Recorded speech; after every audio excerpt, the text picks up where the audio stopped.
Go 80s. Anything went. 106.9 Free FM. Class is in session. I'm working over here. That's right.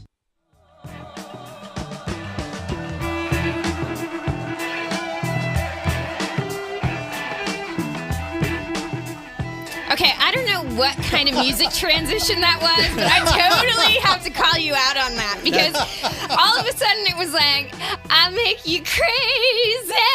And then we went into some like 70s jive music. Yeah, it was awful, wasn't it? Oh my gosh. Welcome back to the Irene and the Three Yes Men show. We don't know if we're going to call it the Irene and the Three Yes Men. Yes. Because Dan, who's the producer of the show, clearly doesn't consider himself a yes man. We could have it the Two Yes Men and the 70s jive guy. That'd be cool. Yeah, that's fine. Irene, why don't you go with that for a while, and we'll see how we like that. We'll see whether the listeners like it. Well, they can call in. I really like the mud flap idea since we're so big with truckers. I like the idea of us being like the mud flap show. Oh, Like- I'm down for that because, okay. I think that's what we should be called, the mud flaps. I have to make a confession because I was talking to Yes, Menace. a lady today. And then she goes... Then you better confess that, because I don't know how that happened. I know. You can confess, but I already know it's a lie, so keep going. All right, so listen to the story I just made up then. Okay. So I was talking to this girl, and she goes, she was listening to the podcast, so you can download the podcast right now at 106.9 Free FM. Free FM, that's right. Of all the shows. That's right. And she was listening to the podcast, and she goes, so you're a yes man. I'm not really. Oh, I was trying to play it off. Oh, that's awesome, though. That's awesome. Wait, is this the girl that you met on Muni? No, it's not. Okay, because Thanks for I do calling me want to. out. No, I do want to revisit this topic because we're talking. Menace was saying that it's good to meet people on Muni, and I was saying it's actually not a good place to meet people because if you actually meet somebody and that's like your regular bus route, it will, like 99% of relationships don't work out. It probably won't work out, and now you're going to have to find a new way to get to work. True. You know, I noticed. Like, I hate to be a pessimist. Sorry to interrupt. Go ahead, Dan. I noticed there's 3 people standing in your studio there. I know. There three very big people are standing in the studio here that I'm about to introduce. With a colorful, is that an Italian flag? That sure is. All right. Of course, I represent Italy right here. I'm glad I got it right. That's right. I know. Your pecs, your muscles, your six pack is bulging out of your suit there. Of course it is. I train hard on my body. I look like $1 million. They call me the Italian Superman for a reason. So wait, I have a question. It's because of my fantastic look. So the Italian Superman, so then you're on the good side. You know how wrestling... No. Oh, You got really? it all wrong. I do. No. I'm no good guy here. You're not. No, I'm not. I'm a very, very bad man.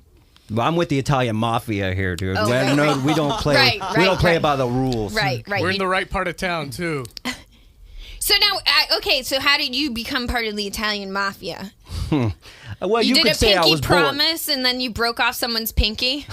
That's your idea of a pinky promise? No, I was born in the Italian mafia. My parents were in the Italian mafia. You could say I was born into it.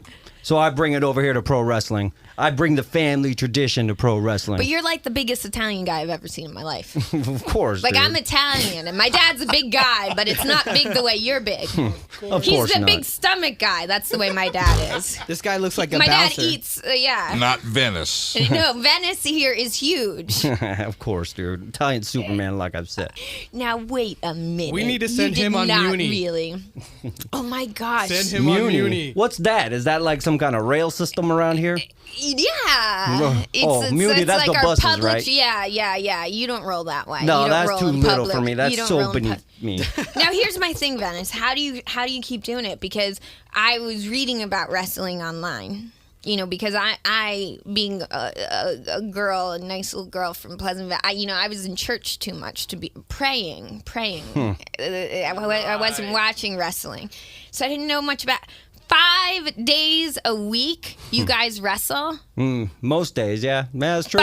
5 days a week. There is no sport where athletes do that 5 days a week. Not only that, it's 365 days a year. We don't take a season off or nothing like that. We wrestle all year long. Is that because you'd get, like, why do you have to wrestle all year long? There's no seasons in professional wrestling. You just go, and fight. Now, what's the website for APW? It's allprowrestling.com. Now, here's the thing. You guys are actually like a school, too. You train people. We're a training school. We actually do shows out of our training school. And it's a kind of neat thing. They're free shows. And what we do is we collect 3 cans of food and an unopened toy for the needy. And so it's like a win-win situation. The guys get experience in front of 50, 60 people. Then they move up to a higher level, which is the 150, 200 people. How do you? I mean, so basically they can try it out. But the school, I mean, what's the deal with the training? Because I was looking at the prices. I mean, it's inexpensive. It's expensive. It's a 2-year program. It's not just a 2 years before an audience. 2 years. No, Training. actually, halfway through they get their feet wet with pro matches. But it's a 2-year training program, and it is a commitment, not just financial, but it's a commitment of time and sacrifice and commitment. You want to live your dream, dude. It's the perfect price. Really? Yeah. Now, here's the thing. Everybody says this, and you know it. You're a promoter. People say wrestling's fake. What do you say to that? When people tell me wrestling's fake, I tell them, there's a lot of things we can do in the training. We can alleviate some of the pain by teaching you how to land properly. Right. But it doesn't eliminate. It alleviates. There's a big difference. These guys take a pounding on their body night in and night out. And that's what I got to say to those. And those that say that, hey, wrestling's fake, huh? I look at them and I go, you just now discovered that?